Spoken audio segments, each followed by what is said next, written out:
It's a Hump Day Wednesday, July 19th, 2023. Welcome to the Day Weather Podcast, brought to you by Cowboy State Daily. Well, it's been pretty darn warm, but temperatures are going to start to pull back a little bit more today, and certainly more so Thursday. And Thursday is going to be a busier day with shower and thunderstorm activity as monsoonal moisture and cooler air coming in from the northeast will back up against the front range. And along and east of the divide, temperatures are going to be noticeably cooler tomorrow and Friday. That's where you'll notice it cooling off. The western slope, the western side of the divide, will lose a few degrees as well, but temperatures are going to be a little bit warm as we have this collision of air masses that'll be taking place. This will mean an increase in shower and thunderstorm activity for front range areas of Wyoming and Colorado in particular, but east across parts of Nebraska and Kansas as well, down into northeastern New Mexico, and maybe far southern areas of Montana, but it'll be the central areas of the Rockies that kind of get most of the precipitation with upslope and monsoonal moisture. Thunderstorm activity becomes a little bit more scattered on Friday, but temperatures Friday will still stay a bit cooler than average. So after some hot weather here, we're going to dial back the thermometer a bit. Temperatures, though, do rebound over the weekend. The air becomes a little bit drier, less thunderstorm coverage this weekend. Now, keep in mind, I'm not saying no thunderstorms this weekend, just less thunderstorm coverage. And then next week, we see surges of monsoon moisture coming in as the high pressure ridge is going to wobble back to the east next week, and that will basically open the door again to another surge of monsoonal moisture, and I think deeper monsoonal moisture than what we're seeing this week. This week it's kind of thin. It's not deep, but it's starting to appear. And the result, this is from the 17th, of a hailstorm up around the Gillette area. We had some large hail in parts of Nebraska yesterday with some of those showers and storms, so we always have to keep on the lookout for that destructive hail. The satellite photos this morning, a couple of features to really highlight because these are the two features that are coming into play for this region. We have this low over southern areas of Saskatchewan that continues to spin. You can see that counterclockwise spin in the cloudiness right there, the water vapor. So we've got this low here and it's pushing this way.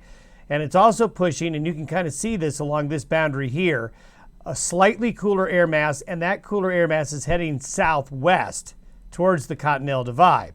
Then here are the areas, the streaks of subtropical moisture, and the deeper subtropical moisture right now is lining up basically right here. So we've got this moisture here, this very warm air underneath the high, moist air, very warm air around the periphery of the high. So here you can see it on the 500 millibar chart.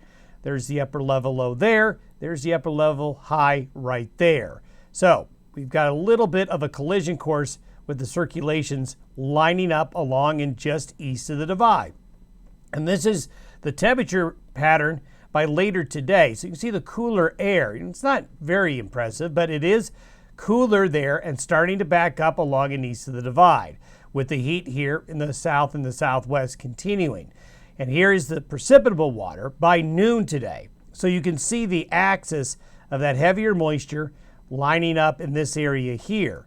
And this is where we're going to see the most active thunderstorms and showers later this afternoon towards evening. And then these are going to continue in some areas overnight tonight.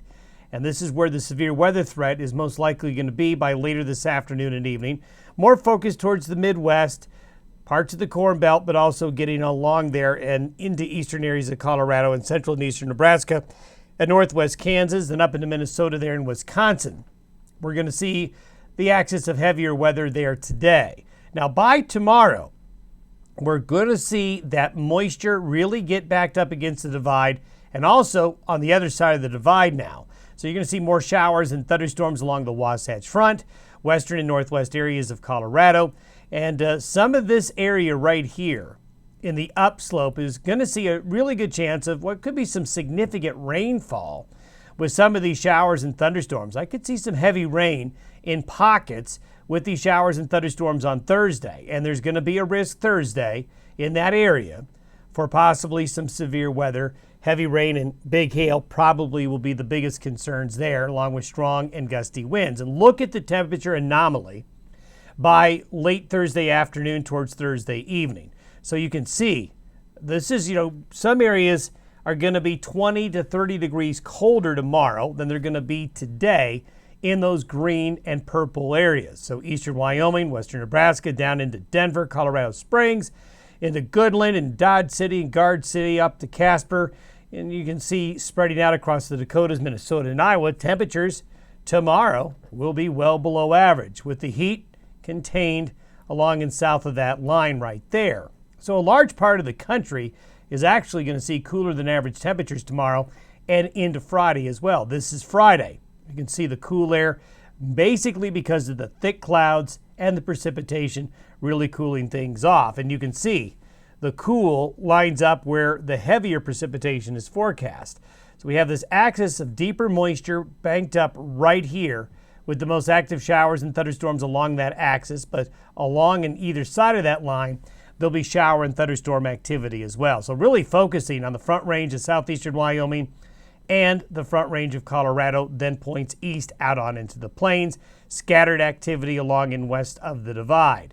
By Saturday and Sunday, the high pressure begins to extend northward again like it did earlier this week. So you're going to see basically the pattern go through the same motions again over the next couple of weeks. We go through this period of active showers and thunderstorms and cooler weather. That moves away. The high pressure extends and builds northward. That brings the heat back in.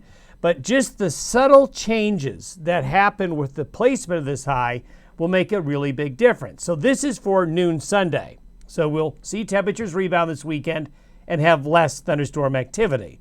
But as we go into next week, this is Wednesday. Now, it doesn't look like there's a really big change, but it's just enough. With that high heading back to the Texas Panhandle, that eastward shift right there,